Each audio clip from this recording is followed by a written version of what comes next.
नमस्कार, स्वदेश न्यूज देख रहे हैं आप। मैं हूं आपके साथ ऋषभ सोनी और लेकर आया हूं हमारा खास कार्यक्रम, जिसमें आज हम बात करेंगे बड़े बदलाव की।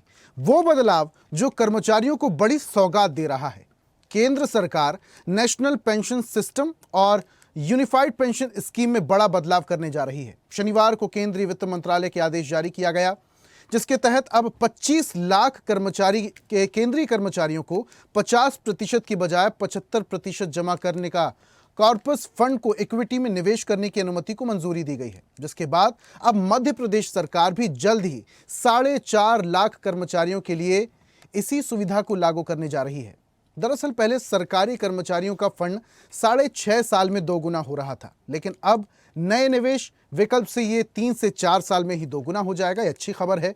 दो नए निवेश विकल्प यानी कि लाइफ साइकिल 75 और बैलेंस्ड लाइफ साइकिल को मंजूरी दी गई है।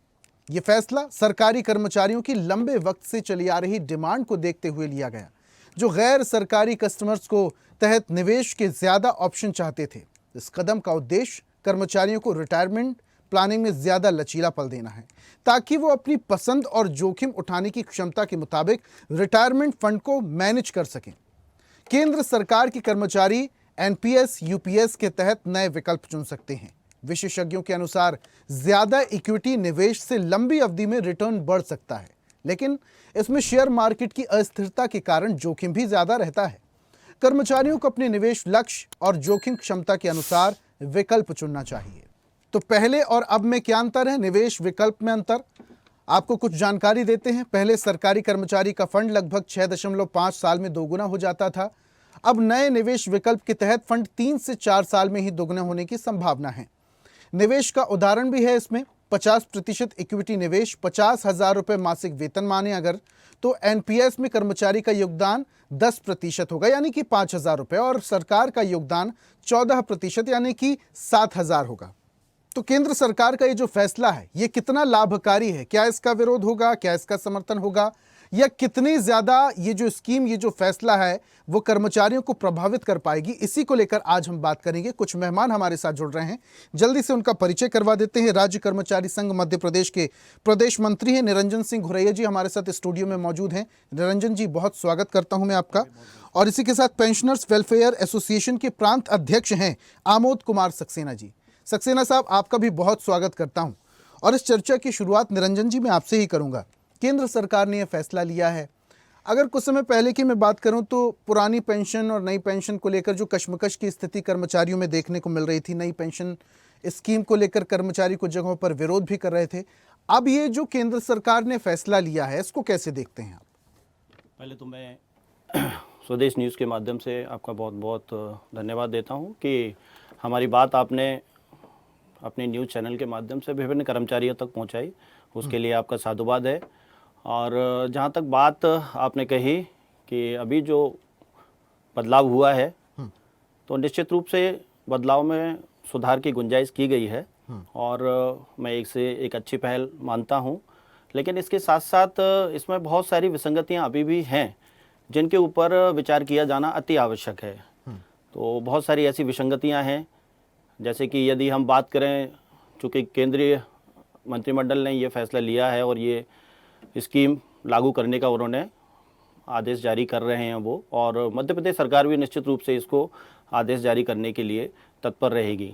लेकिन मैं मुख्य रूप से बात करूं तो इसमें 2-3 विषय बिंदु इस प्रकार के हैं। चूँकि मैं एक अध्यापक संपर्क से ही हूं और विगत कई वर्षों से हम अध्यापक और हमारा जो तकरीबन 3 लाख से अधिक जो कर्मचारी है, जो अध्यापक और संविदा और जो हमारा गुरुजी जो कर्मचारी है, तो उनके लिए बड़ी ही विसंगति की इसमें बातें हैं। प्रथम दृष्टया देखें तो हम लोगों का जो शैक्षिक संवर्ग निर्धारित किया गया, वो 1998 में नियुक्तियां हुई लोगों की, और 1 जुलाई 2018 से नया शैक्षिक संवर्ग बनाकर उनको वरिष्ठता दी गई। नियुक्ति दिनांक से उनको वरिष्ठता नहीं दी गई है। अब जबकि नियुक्ति दिनांक से वरिष्ठता नहीं दी जाएगी, और इसमें मुख्य रूप से जो उन्होंने एक बिंदु है कि जब तक 25 साल की सेवाएं आपको प्रदान नहीं करते हैं, तब तक आपको पेंशन की पात्रता ना के बराबर होगी, यानी कि उसकी गणना उनके 25 साल से पहले के जितने साल हैं उस साल की सेवा अवधि की गणना के हिसाब से की जाएगी। तो ये माने कि अगर 1998 में किसी अध्यापक साथी की नियुक्ति हुई है या हमारे संविदा शिक्षक साथी की नियुक्ति हुई और उनको 98 की जगह 2018 से उनकी नियुक्ति दिनांक से वरिष्ठता दी जाती है, जो 20 साल की जो उनकी सेवा अवधि है उसको शून्य कर दिया जाता है। तो फिर किस प्रकार से हमारा जो शिक्षक साथी है वो 25 साल की उसकी जो गणना है वो पूरी नहीं हो पाएगी। यदि वो पूरी नहीं होती है तो वो पेंशन के लिए निश्चित रूप से पात्र नहीं रहेगा और उसे जो पेंशन मिलेगी वो नियम अनुसार ना के बराबर होगी, जिसमें उसका गुजारा भत्ता किया जाना संभव नहीं है। जी, तो इसमें परिवर्तन होना चाहिए। बिल्कुल, निश्चित रूप से इसमें परिवर्तन की अति आवश्यकता है। मैं पूरे मध्य प्रदेश में 25 लाख कर्मचारी हैं लगभग, ठीक है, लेकिन उसके साथ साथ एक बहुत बड़ा संवर्ग जो कि शिक्षा संवर्ग है, चूंकि बहुत बड़ा संवर्ग है, उस संवर्ग में ही ये विसंगति है, तो इस विसंगति पर चर्चा किया जाना अति आवश्यक है।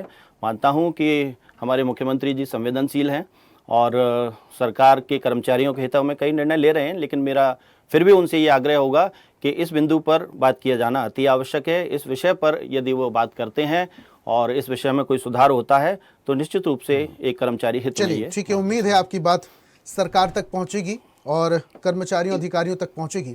मैं रुक कर लेता हूं आमोद जी का। आमोद जी, पूरी बात आप निरंजन जी की सुन रहे थे, कुछ विसंगतियां भी वो गिना रहे थे कि सरकार जो फैसला ले रही है ठीक है, बहुत अच्छी बात है, लेकिन पूरी तरीके से ये फॉर्मूला जो है सरकार लागू करने के लिए जा रही है ये बहुत अच्छा नहीं है, इसमें भी कुछ विसंगतियां हैं।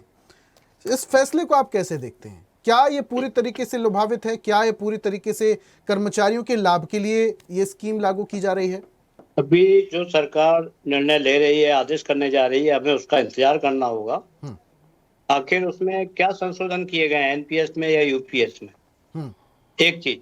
दूसरा, निरंजन जी ने भी जो बताया कि हमारा जो सेवा काल है पुराना, उसकी गणना नहीं करना पेंशन उसमें, तो इस संबंध में भी निरंजन जी को पता होगा कि अगस्त में एक मध्य प्रदेश उच्च न्यायालय का एक बहुत बड़ा निर्णय हुआ है, जो दैनिक वेतन भोगी रहे या संविदा में रहे, उनके सेवा काल को पेंशन गणना में मान्य किया गया।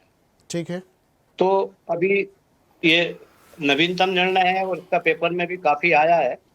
और जहां तक यूपीएस का भी मध्य प्रदेश में इसका अनुमोदन नहीं हुआ है, और एनपीएस के अंतर्गत जो हमारी राशि है एम्प्लॉइज की, वो काफी 50% जैसे आपने बताया इक्विटी बॉन्ड, अब ये क्या मार्केट पे आधारित है, हमारे इस पे उतार चढ़ाव होता रहता है। हमारा ये सरकार से निवेदन है कि ओपीएस क्या खराब था, उसमें क्या खामियां थी, वो सरकार ने नहीं बताई। एनपीएस के फायदे या नुकसान तो हम लोग समझ रहे हैं, नुकसान ज्यादा है, फायदा कम है। जब हमारा ओपीएस सिस्टम चला आ रहा था, वर्षों से चला आ रहा था, 50-60 वर्षों से चला आ रहा था, 70 वर्षों से, तो उसको चेंज करने की सरकार को आवश्यकता क्या पड़े? यदि हमारे कर्मचारी हितैषी गवर्नमेंट है और कर्मचारी पूरे देश में ये मांग है कि ओपीएस लागू किया जाए, तो इसका मतलब है कि एनपीएस या यूपीएस हम लोगों को सुटेबल नहीं है। नहीं, लेकिन आमोद जी देखिए, सरकार ने अगर ये फैसला लिया है तो इसमें जरूर कुछ बहुत सारी लाभ की भी बातें होंगी, सब कुछ नेगेटिव हम नहीं मान सकते हैं।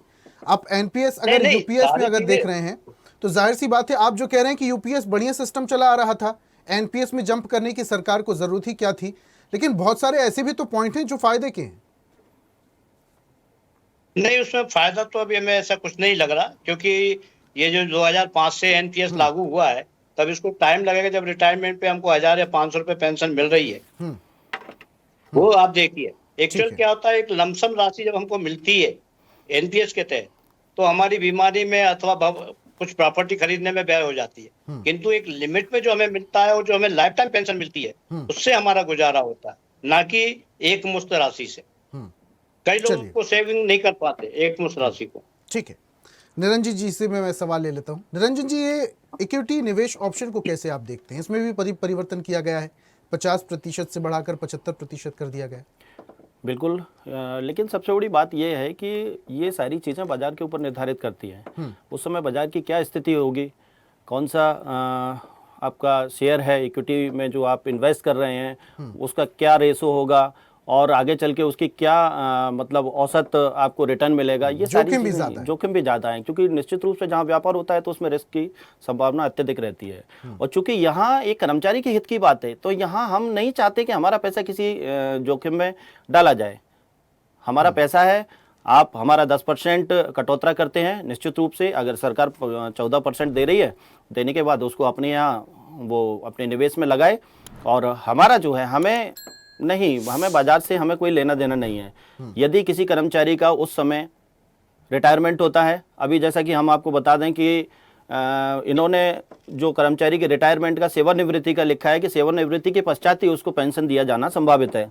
यदि कोई ऐसी संभावना होती है कि वो किसी कारणवश वो अपनी सेवा काल को वहीं बीच में ही समाप्त कर देता है, तो निश्चित रूप से इसमें ये ऐसा प्रदर्शित हुआ है, और जो कि हमने पढ़ा है, जैसा कि मेरे संज्ञान में है, कि उसको पेंशन उसकी सेवानिवृत्ति की डेट के पश्चात दी जाएगी। उस समय का जो दौरान है, उस समय वो अपनी पारिवारिक स्थिति को कैसे वहन करेगा, ये सरकार के लिए बहुत बड़ा मुद्दा है। इस विषय पर बात किया जाना अत्यधिक आवश्यक है।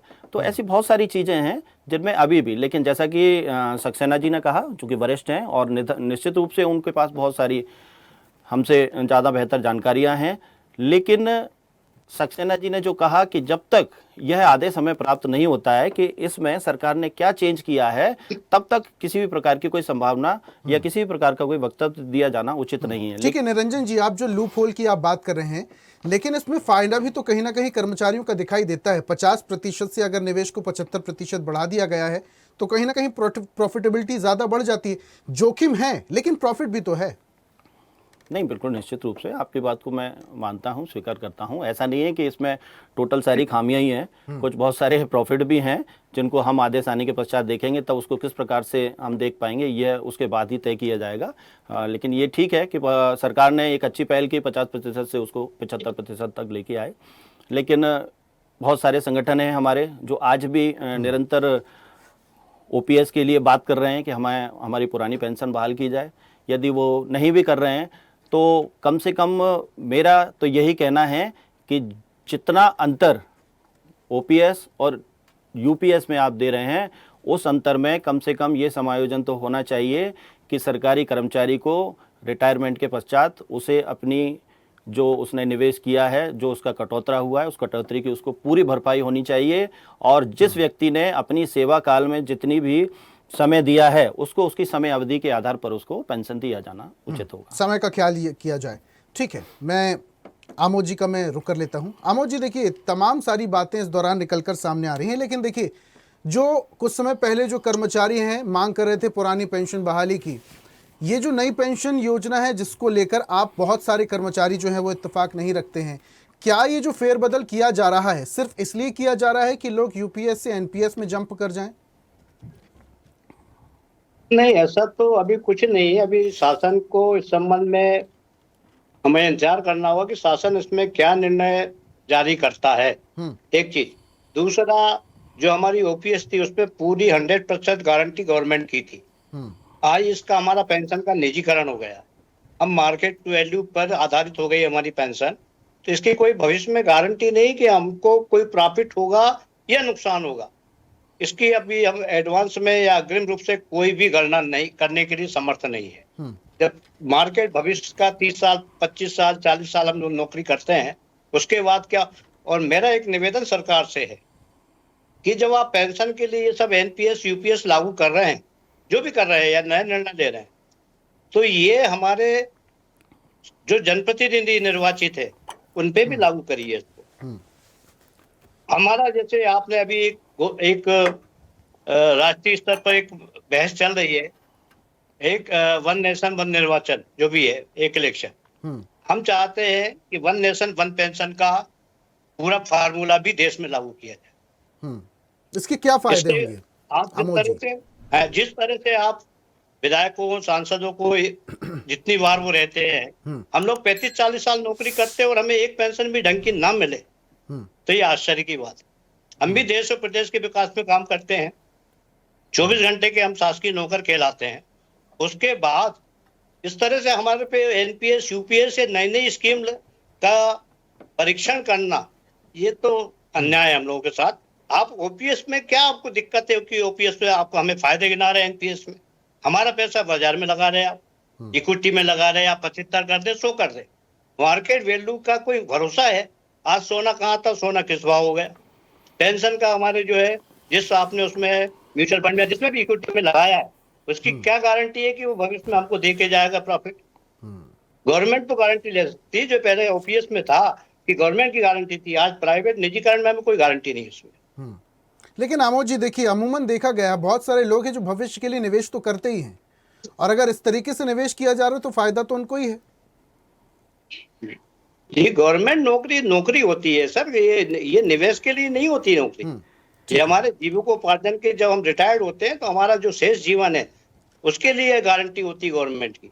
ये कोई निवेश, हमारे पास जो बचत होती है लाइफ टाइम, जो हम सर्विस पीरियड में हम करते हैं, हम प्रॉपर्टी भी बनाते हैं, हम इन्वेस्ट भी करते हैं, बचत भी करते हैं, किंतु इस तरह का जो हमारे एक रिटायरमेंट के बाद जो इन्वेस्टमेंट का हमारे ऊपर ताकत नहीं रहती, उसके लिए हमें बाकी जो जीवन है हमारा, उसका निर्वाह भत्ता हमें मिलना चाहिए।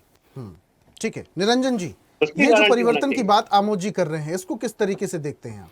मैं आमोद जी की बात से बिल्कुल पूर्ण रूप से सहमत हूँ, क्योंकि बिल्कुल निश्चित रूप से जब कोई व्यक्ति अपनी सेवा काल में आता है और 35 साल अपनी सेवा अवधि देता है वह सरकार को, तो सरकार का ये दायित्व है कि सरकार उसके आगे के जो जीवन है उसके निर्वहन का पूरा ध्यान रखे, और ये सरकार को करना भी चाहिए। कोई व्यक्ति यदि पूरा अपना 30 साल 35 साल 40 साल किसी विभाग को देता है या सरकार को देता है, और उसको देने के पश्चात जब वो रिटायर होता है तो निश्चित रूप से उसकी उस समय स्थिति वो होती है कि वो अपने पारिवारिक का कैसे गुजारा करेगा।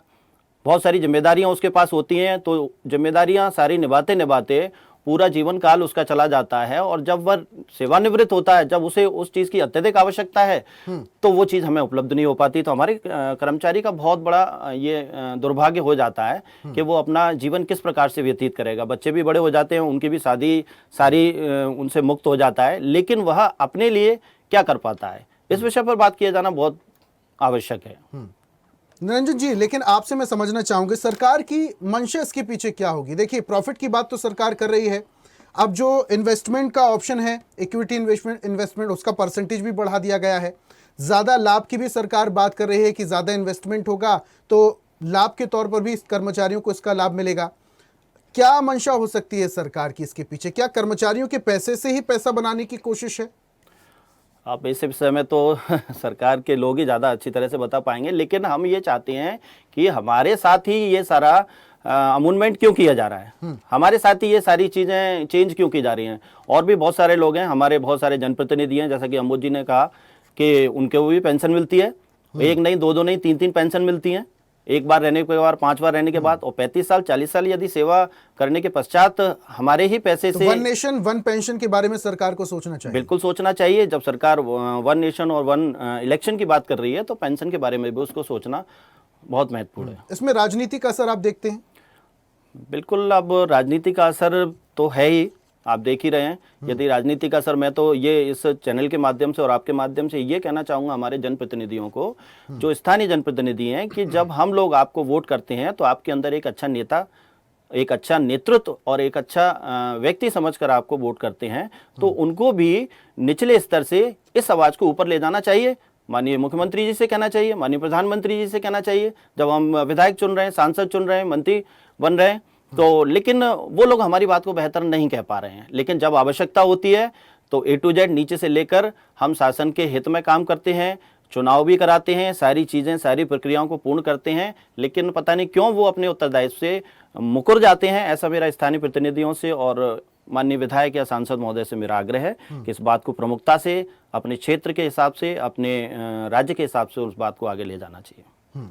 ठीक है आमोद जी, एनपीएस और यूपीएस में इक्विटी निवेश के ऑप्शन को भले ही आपने बढ़ा दिया, 50% से 75% कर दिया, लेकिन जो बात आप अभी कह रहे हैं कि वन नेशन और वन पेंशन होना चाहिए, ये लागू करना या सरकार को इसके बारे में ड्राफ्ट बनाना इतना आसान होगा? निश्चित होगा। जब आप एक नेशन एक इलेक्शन की बात कर रहे हैं तो वो भी एक बहुत बड़ा काम है। लोकतंत्र हमारे यहाँ प्रणाली लागू है और हर चीज संभव है उसमें, ऐसा कुछ नहीं है।